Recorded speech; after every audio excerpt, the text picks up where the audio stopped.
We're back with a video from St. John the Evangelist Anglican Church in Ottawa. My name is Gary Vandermeer, and we have as our special guest today Sister Connie from the Sisterhood of St. John the Divine in Toronto.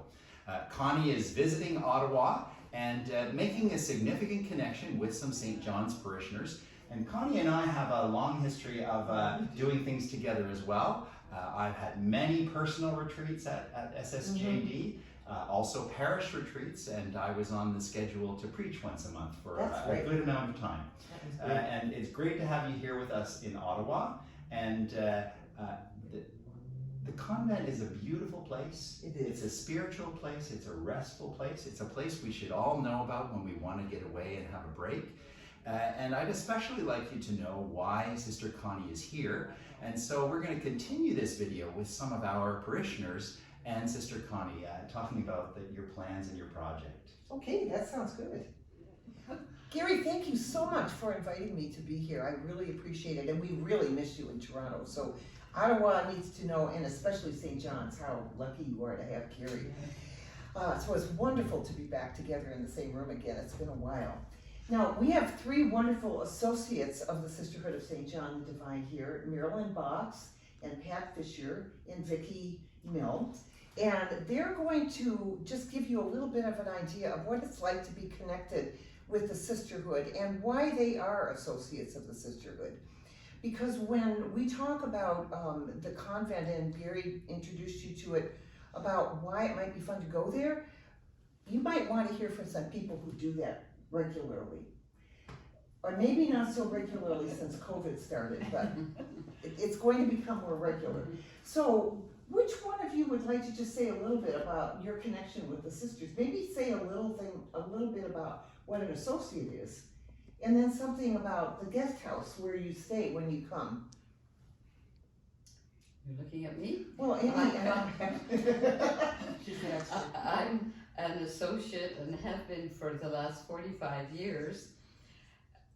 Being an associate means to be in a prayerful relationship, I think, with the sisters, saying prayers that each associate is saying every day. So there's that sense of community. And it's very meaningful for me to know that the sisters are praying for me and keeping me in their prayers.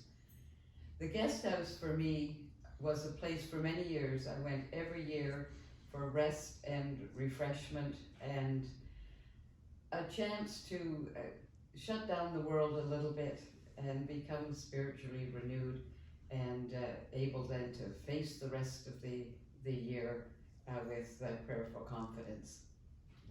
Prayerful confidence, that's a wonderful way to put it.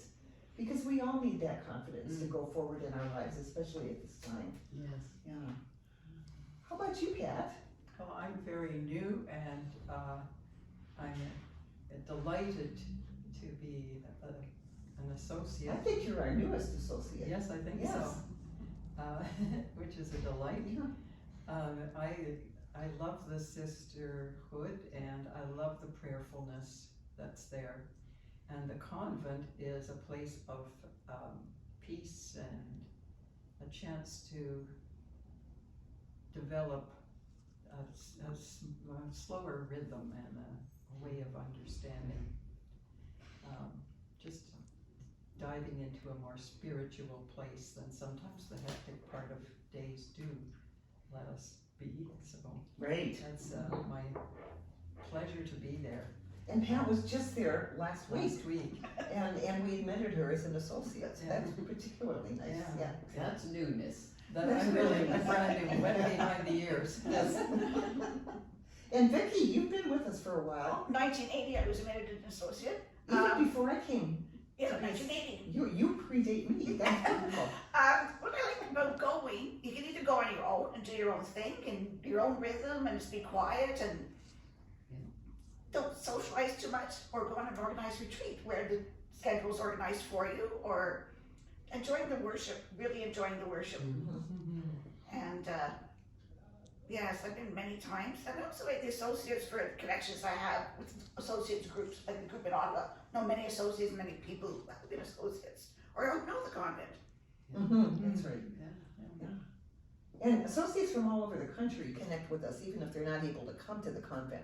And especially since the pandemic started, they've been able to connect with us via Zoom meetings and Zoom retreats and things like that. So Yes. that's been wonderful. Now people are starting to come back. And now we realize that we really have to do some major renovations in the guest house.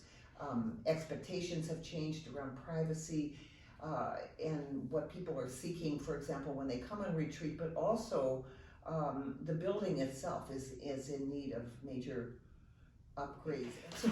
So we, the sisters made the decision that we want to make a major renovation of the guest house. Just a little background, the convent that we're living in right now is relatively new. It was built, we were founded in Toronto in 1884, and we were actually founded by our associates, so that's something that a lot of people don't realize. It wasn't priests, as often were the case in the 19th century when Anglican religious orders were being founded for the first time since the Reformation. It was mostly a priest that would find somebody that would partner with him to start a religious order, whether it was a men's or a women's community. But in our case, it was actually associates, people who became our first associates in the Diocese of Toronto that really wanted to find somebody to start the community, and they found Hannah Greer-Coombe, who we refer to as our mother founder, who was a widow and thinking about joining another religious order in England, and they convinced her to stay in Ontario, in Toronto specifically, to start this community, and then we branched out all over the country. But I think what's really important is that it was the associates that started it, and it was the associates that had a vision of hospitality. And so the Sisterhood has always had a place, no matter where we've been in the country, we've always had spaces for people to come and stay with us, to share in our prayer, in our meals with us, and in our life, and overnight for those who would like to. But the convent, the mother house, if you will, of the community, has now a guest house that's actually almost 70 years old. The convent itself is only 20 years old. The guest house is about 70 years old because we annexed the new convent to an old building that was already on the property that was built as a residence, and in the 1950s. And so we have the same boiler systems, the same rads, the same old windows that nobody can open except if we get a maintenance guy to come in and open them. The no air conditioning in the bedrooms, only in the hallways, and so in the middle of the summer, if people want to stay there, they have to leave their bedroom door open at night and put a fan in the doorway that blows the cold air in from the hallway, and they have to put up with the old stall bathroom fixtures and all those kinds of things. We need a new roof, we need new HVAC system, and we're going to make private bathrooms, not one for every room, but one that's shared by a couple of rooms. And so those are the kinds of things we're doing right now. But what I think is really important is to understand why hospitality, why the actual guest house itself and our ministry of hospitality is important. And so from these three associates, they've all stayed at the convent, some of them many times. And I wondered if you could each say something about one feature of the guest house that you really love the most, that we're going to preserve, or you hope we will preserve, and one feature that you're really glad we're going to change. Now, they know nothing about these questions ahead of time, so we'll give them time to think.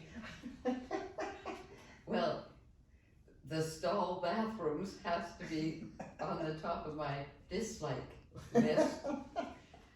I would say the chapel, for me, is what I value. Can you say why? I get a sense that it has been prayed in by many people. There's a quietness that is almost enveloping when you're there, and I have a sense of peace.